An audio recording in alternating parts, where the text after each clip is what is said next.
A Ordem Triunvirato procura uma filosofia progressista, socialista e nacionalista, ou seja, procuramos o que for melhor para progredir e levar a sociedade e a nação ao progresso. Eia, pois, vitoriosos, permanecei em vosso coração. Sois belos, sois lindos e sois poderosos. Sois melhores, sois líderes de líderes. Palavras do irmão Calvino, mestre Triunvirato. Boas-vindas aos que iniciam sua peregrinação pelo caminho do sábio e pelas salas do pretório. Nós, da Ordem Triunvirato, somos um grupo peculiar e seleto. Alguns acharão a caminhada triunvírica muito exigente. Nós nos julgamos e julgamos-nos nos mais altos padrões possíveis. Você faz parte do seleto e da elite desta nação. Hoje, mais do que nunca, o Brasil necessita de uma elite que se importe mais com honra do que com vantagens pessoais. Alguns homens só conhecem o fracasso durante toda a vida. Agora você entrará num país diferente. Uma terra onde o fracasso não existe. Tudo é aprendizado, tudo é feedback. Tudo faz parte do mesmo caminho. Meu nível de exigência é alto e rigoroso, porém amigo. Alguns não conseguem alcançar o êxito e a pior coisa a fazer é se desculpar. Porque a tarefa que nos é confiada é a de tornar uma pessoa comum um grande líder de líderes. E isso é importante demais para que seja respondido com desculpas. Eu espero e exijo o melhor de cada um. Caso contrário, seria melhor que não entrassem na ordem. Tudo o que eu peço e o que o grupo pede é que cada um seja um dos maiores, ou um dos melhores, em tudo o que se propuser a fazer ou realizar. Que esteja ciente do nome desta família, nome de muito orgulho e de muita honra. Que representa líderes, profissionais e pessoas ótimas. Somos os primeiros ou somos os últimos? Somos os únicos ou somos parte de muitos? Somos audazes ou somos cautelosos? Somos impetuosos ou somos precavidos? Todavia, somos os melhores ou não somos nada? Esforcemo-nos por sermos os melhores em tudo. Seja o melhor. Faça valer a pena. Dê-me orgulho. Calvino, mestre na Ordem Triunvirato. Antes de conhecermos nossa casa, nossa fortaleza, devemos discorrer sobre algo que nos serve de paralelo. Muitas sociedades secretas, fraternidades, grupos diversos, são baseados em povos antigos, gregos, maias, judeus e assim por diante. No caso de nossa ordem, a cultura egípcia é lembrada. Se você já recebeu a lei, irá achar esses relatos muito bem encaixados. Se você já organizou um abraço, vai perceber muita semelhança. Vamos começar com o nome, o rito inicial. Nome. O rito estava reservado ao comando do sacerdote, um membro formado e conhecedor de todas as etapas pelas quais um candidato ou iniciado haveria de passar. O candidato era em geral escolhido entre as crianças das aldeias das redondezas, ou de famílias que traziam seus filhos, ofertando-os ao faraó, para que os fizesse sacerdotes. Em geral, as crianças tinham entre 10 e 15 anos no máximo. Dentro da cultura egípcia, o egípcio do sexo masculino se tornava homem aos 15 anos de idade. As famílias que geravam um sacerdote perdiam um filho, mas ganhavam bênçãos do faraó. Gozavam de benefícios como audiência com o chefe da província, o governador e até com o faraó. A primeira coisa que o faraó realizava na vida do pequeno candidato é retirar seu nome. A partir desse ponto, ele era conhecido como o sem nome e era considerado perverso e cego. Confiança. O sem nome passava cerca de 2 anos sob a observação de um mestre sacerdote, que o instruía sobre os rudimentos da ética, política, medicina e outras artes. De boca para ouvido o conhecimento era transmitido e o mestre ensinava os motivos. As noções de irmandade, os laços de união eram passados pouco a pouco. Obediência. Os laços de irmandade fortalecidos eram transformados em confiança. O sem nome, em relação ao mestre, aumentava a sua profundidade no conhecimento e na amizade. Após esse período, o faraó requisitava seu nome para missões, em geral entrega de mensagens. Por vezes, essas missões eram verdadeiras, por vezes não. apenas uma forma de testar a lealdade do sem nome. Violação. A obediência era transformada numa consciência de ética e moral severa, da qual dependia a vida e a morte do sem nome. Quando era chegada a hora determinada pelo faraó, o mestre sacerdote começava a insuflar o ego e as resoluções do sem nome, exortando-o a iniciar uma vez o seu sacerdócio e cobrar do faraó uma posição. A tarefa do mestre só estava terminada quando o sem nome exigia uma audiência com o faraó, cobrando-lhe uma definição. O insulto era tamanho que o faraó só tinha duas escolhas: negar a iniciação ou mandar matar o sem nome. Transtornado e triste, o sem nome era retirado da presença do faraó e atirado à rua e à poeira. Lá fora, o sacerdote e outros ajudantes o aguardavam para a iniciação. Ambição. O sem nome era levado até Heliópolis, onde deveria ser circuncidado, e durante todo o período não poderia comer peixe, nem legumes, nem carne ou vinho. Depois disso, ele deveria levar uma mensagem ao faraó em Mênfis. A mensagem codificada trazia dois nomes. O candidato deveria acrescentar um outro nome, num repente. Dos três nomes obtidos, o candidato e o faraó escolhiam um que fosse aos olhos do Egito alvo de admiração, grandeza ou elogio no futuro. Quando o faraó e o candidato chegavam a um consenso, o candidato era apresentado pessoalmente pelo faraó ao sacerdote. Mais tarde, isso foi acomodado para que todo e qualquer sacerdote realizasse a apresentação a um conselho de sacerdotes. Em ambos os casos, a apresentação ocorria em Heliópolis, de onde era enviado para Mênfis, e daí para Tebas. Agora, o recém-nomeado e candidato passava vários meses dentro de uma caverna subterrânea, onde escrevia suas reflexões. Quando tivesse terminado este período, era conduzido por uma passagem subterrânea sustentada por colunas de Hermes, sobre as quais estavam escritas palavras e sentenças para meditar e aprender. Ao ter decorado tais textos, um interlocutor chamado de Termófos se aproximava do candidato com um grande açoite para penitenciá-lo pela sua condição de não iniciado. Neste período, o candidato estava vendado e amarrado. Em seguida, vinha a descrição das iniciações sucessivas às quais ele seria submetido no primeiro grau. Cortejo.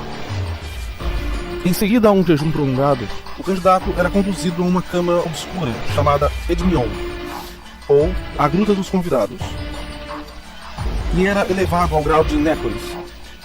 Belas mulheres levavam-lhe refeições deliciosas. Eram, na verdade, as esposas dos sacerdotes que procuravam excitar seus desejos.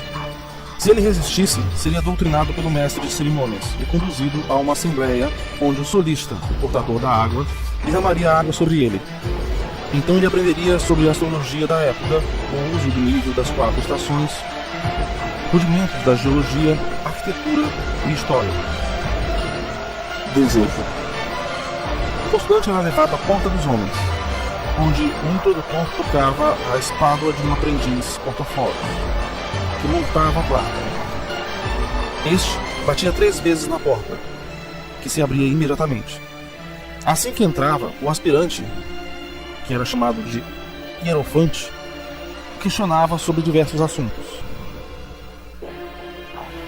Depois era conduzido em torno a Birata, em meio a uma tempestade artificial com ventos, chuvas, trovões e relâmpagos. Se o candidato não demonstrasse nenhum sinal de medo, Mênies, o comendador, explicava para ele as leis do Krakarpoa, às quais deveria se submeter. Reenviado então ao Heliofante, o candidato deveria se ajoelhar e jurar fidelidade com a ponta da espada na garganta. Neste momento, ele tomava por testemunha a lua e as estrelas. Em seguida, a venda era removida de seus olhos e colocava entre 2 pilares reservados, os pitiris, onde se erguia uma escada de 7 degraus, atrás da qual se encontravam 8 portas de metais diferentes, cada vez mais puros.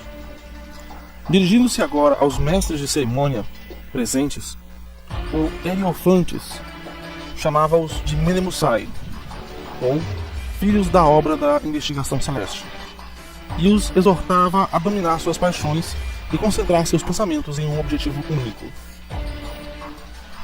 desconhecer. Mais uma vez ele era levado a realizar missões. Porém essas missões pareciam banalidades ou tinham um caráter filosófico. O faraó o encarregava de realizar 3 missões: trazer água de um poço distante que teria propriedades abençoadas, trazer terra de um outro local distante, tocar o fogo de uma sarça ardente num determinado local distante, e por último, ele deveria trazer ao faraó o cheiro doce da pureza. O aprendiz, então, rodeado por várias pessoas, sacerdotes ou não, essas pessoas começavam a proclamar seus erros, defeitos e sobre escárnio. O aprendiz deveria ficar calado e a tudo ouvir sem se defender. Isto poderia se repetir por semanas. Benefício: então o faraó os interporia e bendizia ao aprendiz. Isto perpetuava-se eternamente até o aprendiz interromper o faraó. O mestre se aproximava então e longas aulas sobre escrita, leitura, matemática, física e outras ciências eram iniciadas. Mas antes de se iniciar todas as aulas, o mestre salientava que não deveria discutir esses conhecimentos com os outros seres não iniciados. Qualidade: as leis e os aprendizados ofertados até aqui se mesclavam com o caráter do ser humano. Até que aqui chegou, os seus anseios e expectativas não importavam mais, e o aprendizado é a verdadeira caridade e a real intenção dos meios. O aprendiz, nesta etapa, já poderia receber a missão de glorificar uma criança ou um adulto que desejasse o sacerdócio. Porém, jamais poderia descrever ou revelar os segredos e aprendizados pelos quais passou. Harmonia. Em contrapartida, o aprendiz era levado à caridade e ao jejum. Ele comia comidas rudimentares e água. Deveria apontar quem não poderia ser iniciado como sacerdote. Este aprendizado era considerado um dos mais fortes e sábios, pois o aprendiz recebia a revelação que é hediondo e proibido aos sacerdotes. Em cada homem, ele deveria descrever as características e traços dominantes, os quais inviabilizavam a iniciação como sacerdote. Isso em meio à fome e à sede. Palavra e reputação. A instrução se seguia, o aprendiz viajava mais uma vez e ao chegar era recebido por uma salvada de perguntas. Algumas de cunho religioso, outras de cunho filosófico. Outras simplesmente perguntavam banalidades. Ele deveria passar em silêncio, e em silêncio deveria ficar por todo o tempo em que estivesse nesta cidade. Ele era muito provocado. Palavras torpes, injustiças, pedidos de socorro, tudo era feito para que falasse. Máscara. Todos os mistérios e qualidades eram anunciados para o aprendiz, dia após dia durante semanas. O adepto recebia o título de Melanofores.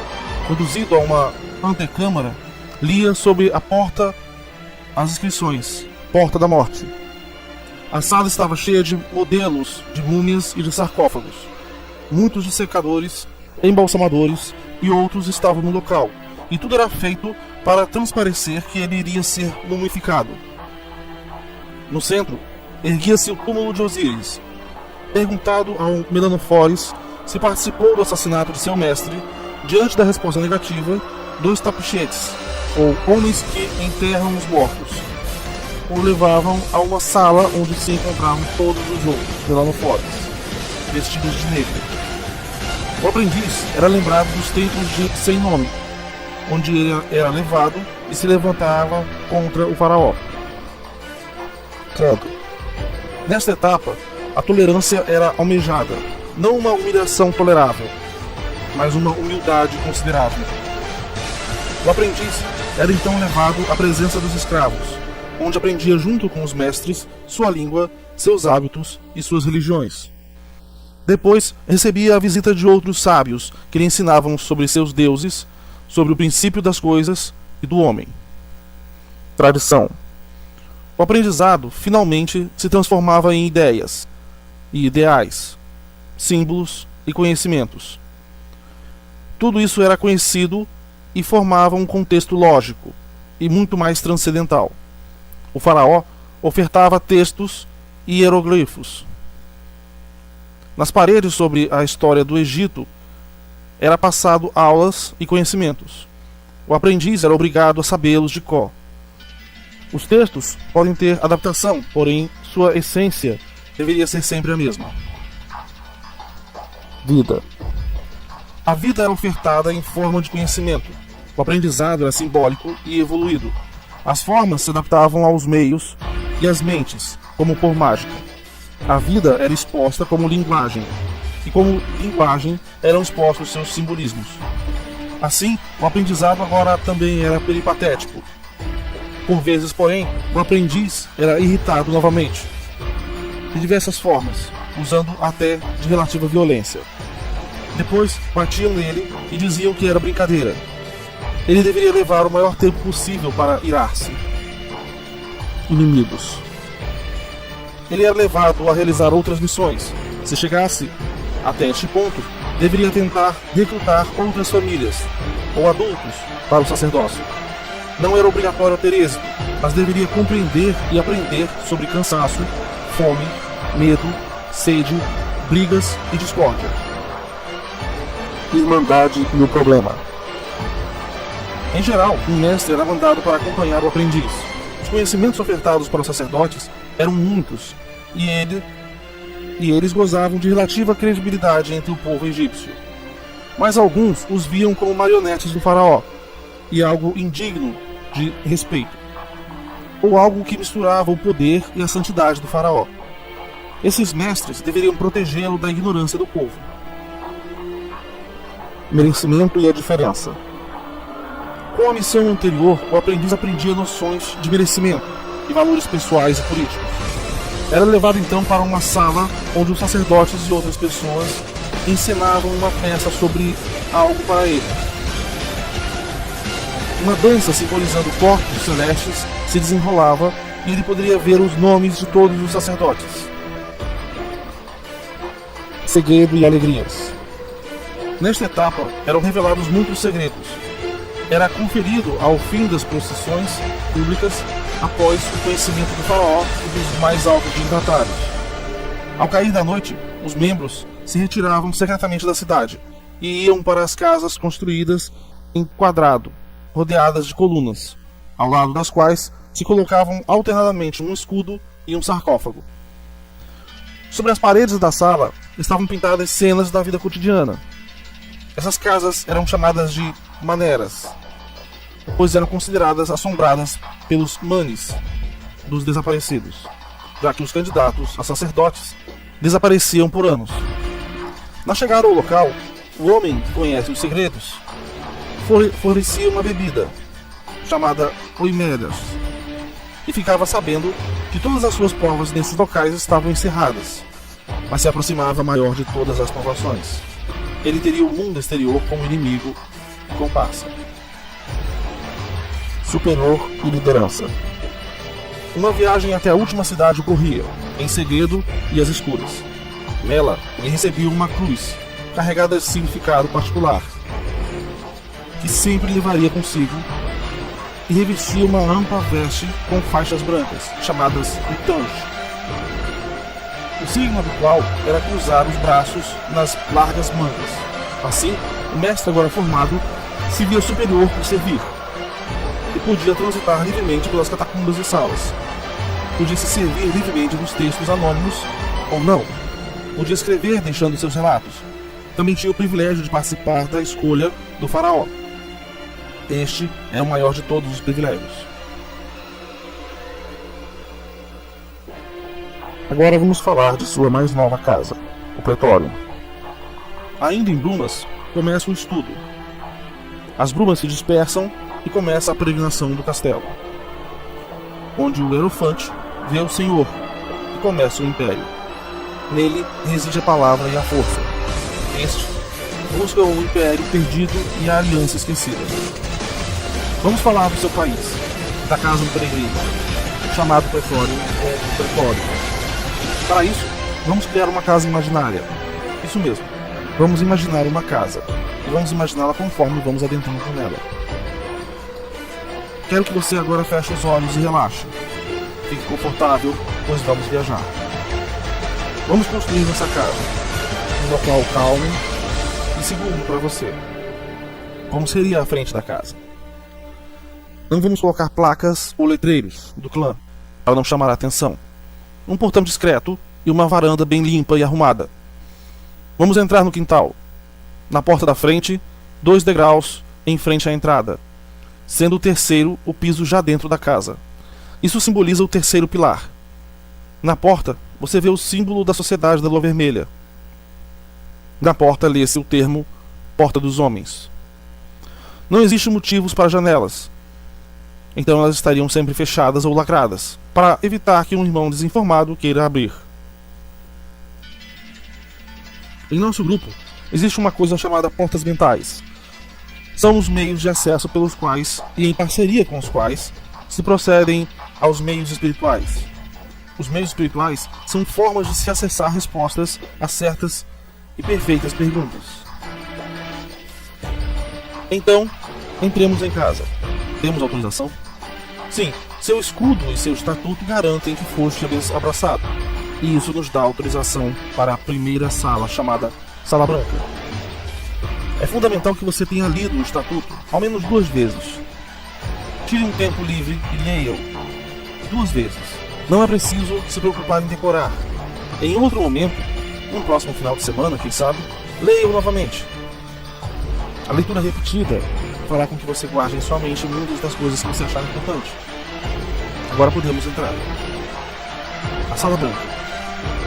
Aqui dentro do seu país, e nessa sala, você é chamado de porta-foros. Ao entrar, você lê na parte interna da porta pela qual você acabou de passar as palavras Porta da Morte. Isso mesmo. A mesma porta possui 2 ambientes, um chamado Porta dos Homens e outro chamado Porta da Morte. Você vê um desenho na parede semelhante ao desenho feito no chão no dia da sua iniciação, mas tem um símbolo a mais no centro. Se perguntar ao seu Sírio, ele irá dizer que é o Eikon do irmão mais antigo. Também verá o primeiro pergaminho moldurado dentro desta sala. Nesta sala, você terá encontros com o seu Sírio. É o que chamamos de copos d'água. Aqui, você jogará xadrez, lerá textos dados por ele, poderá conversar sobre seus problemas, dificuldades, medos, receios, receber orientações, motivação e outras coisas mais. Ela é uma sala comum, com sofá, cadeiras, televisão e alguns poucos móveis que não chamam a atenção. Porta-foros vê outras salas, infelizmente não podemos ir adiante, não sem um juramento. Já fizeste teu juramento? Ele deve ser curto o suficiente para caber em teu escudo, mas pode ser grande o suficiente para que resuma suas intenções na família. Pode responder algo do tipo: eu juro fazer, ser, estar, criar. Ou usar outros verbos. Use o menor número possível de palavras. Quando sentir que chegou a uma frase que resuma suas intenções futuras na ordem, comunique a seu Siri para que possamos ir adiante. Já comunicou ao seu Siri? Se ele aprovou seu juramento, podemos ir adiante. Vamos até a Sala da Lua Vermelha. Quem sabe estão reunidos em alguma atividade. A Sala da Sociedade da Lua Vermelha. Logo na entrada, à direita está escrito Porta do Clã. A Sala da Sociedade da Lua Vermelha é uma sala destinada a reuniões menores, estudos ou recreação do clã, ou das sociedades que podem usá-la com o conhecimento dos líderes, do prefeito ou do príncipe. Contendo paredes negras ou cortinas negras, piso estilo colonial ou algo parecido com isso, em cores de madeira ou similar, onde se evita poeira e detritos. Você olha para cima e vê no teto uma tecelagem ou pintura com a lua vermelha no fundo negro. É uma imagem linda. Existem poltronas e mesinhas que acompanham o tom em madeira, luminárias individuais e outros móveis em tons escuros. Eles estão arrumados em círculo. O ambiente é climatizado e agradável, nem quente, nem frio. No centro, um livro e uma vela. Num canto da sala, o porta-foros. Você pode ver um suporte com uma vela solitária. É o pilar do êxito, chamado de êxito reale et vita. Entretanto, o melhor ainda está por vir. A sala da família, onde ocorrem os círculos de sangue. Verifique se já pode pedir a lei. E lembre-se do jeito certo de pedir. Diga, eu quero. Somente com a lei podemos entrar na sala da família. No corredor, antes da sala da família, você lê a palavra pirata, que quer dizer tempestade. E você deve perguntar ao seu Siri sobre o significado dela. A sala da família. Existe algo pesado nela. É possível sentir a responsabilidade, o clima compenetrado e formal. Você, Porta-Foros, agora é chamado de Necores, e vê a porta dos deuses. Alguns interpretam a palavra como Necores, que quer dizer, entre outras coisas, aquele que vê os deuses. É um nome e gravação feitas no lado destro da entrada da sala da família. Na direita de quem entra, vê-se também o poema de Godofredo de Bouillon. Vamos lê-lo? Meu castelo deve ser sagrado, pela luz e pela escuridão, com o sangue do segredo, sendo este o vinho tão perseguido pelo irmão. Deve ser o meu castelo sagrado pelo fogo e pela água, pela terra e pelo ar, em nome de Deus e dos homens. Mantenho o objetivo sepulcrado, paciência, paz e brandura na morte. Novas trilhas escolho, com gravura desprezando sorte. Ao andar, conjectura recuso, por ter ouvido. Caminho com seriedade, revivendo por ter andado. Quem vai à frente leva meu indicativo. Êxito e honra há de ter querido. Aprendizado, caminhada, minha mente, eu, meu incrível. Você está na sala onde ocorrem as reuniões exclusivamente do clã. É onde você poderá ser chamado de hierofante e após merecer ser eleito.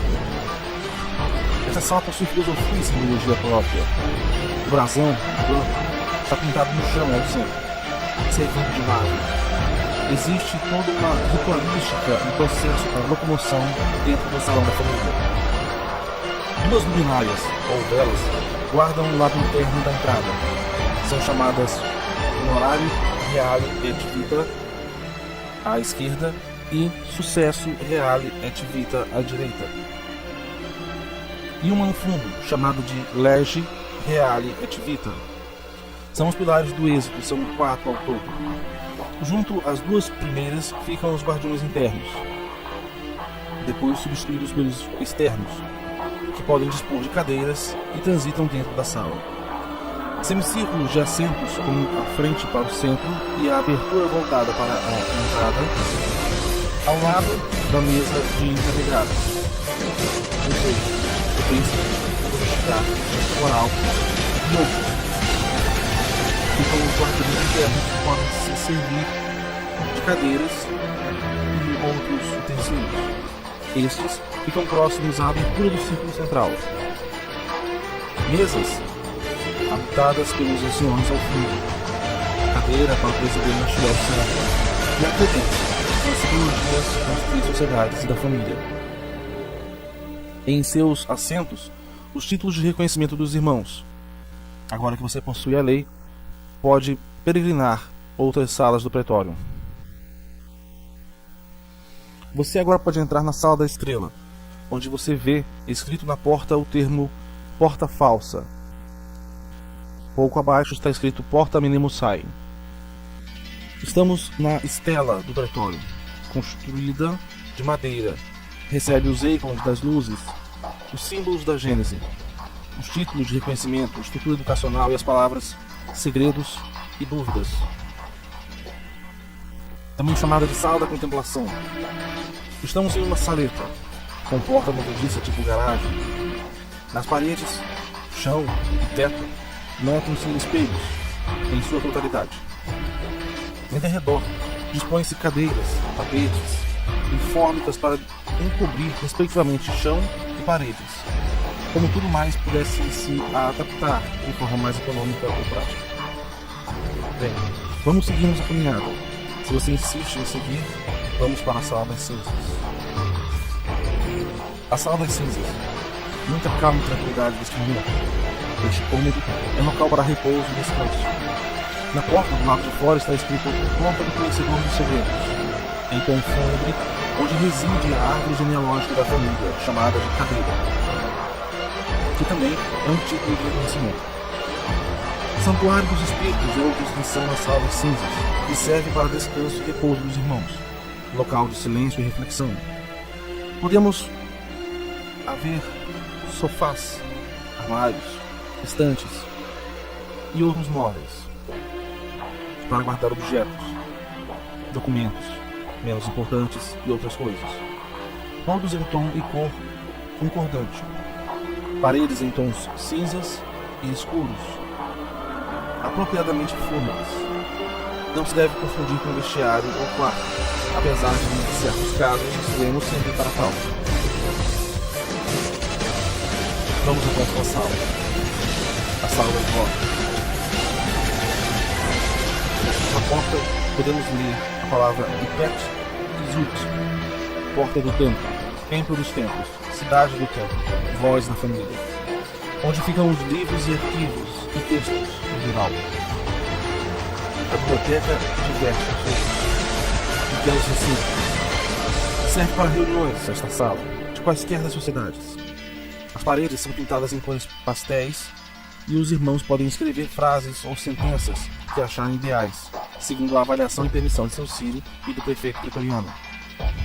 Em geral, é uma sala de boa iluminação e própria para leitura e estudo. Pouco mais, podemos entrar na sala das rosas. Para entrar nesta sala, você deverá ser sagrado mestre da Ordem do Triunfo. Esta sala é dedicada para as reuniões de organização de eventos caritativos, casos de apoio aos irmãos, registro de socorro e ajuda aos necessitados. A nobreza de tuas ações e a tua sinceridade dão-te o direito de seres aqui o único da tua crença. Se estiveres errado, talvez a verdade te ilumine, mas te encaminharás para ela livremente. A lua é a porta de entrada da família. Todos devem passar por ela, independente de qualquer sociedade. Raríssimas situações recorrem à sociedade sem visitar futuros membros de forma direta. A largura das portas das cidades de meu país é igual a duas das sociedades ativas. A altura das portas de meu país é formada por 5 das sociedades altivas. A altura divididas pelas 3 sociedades altivas formam a largura da medida exata da porta dividida por 3 sociedades humildes, ambas igual a φ. O espaço de uma cruz, dividido pelo espaço do terceiro górdio das sociedades altivas, ao quarto górdio menos uma sociedade humilde, é igual ao potentato a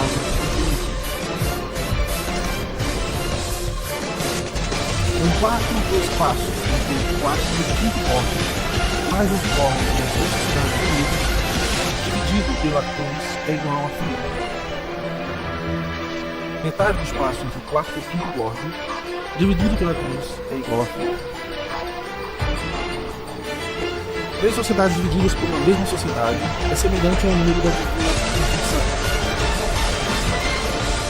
O dobro da divina proporção é semelhante ao número da divina perfeição, somado à dualidade e o completo humano dividido pela ordem, pela lei e pelo testemunho.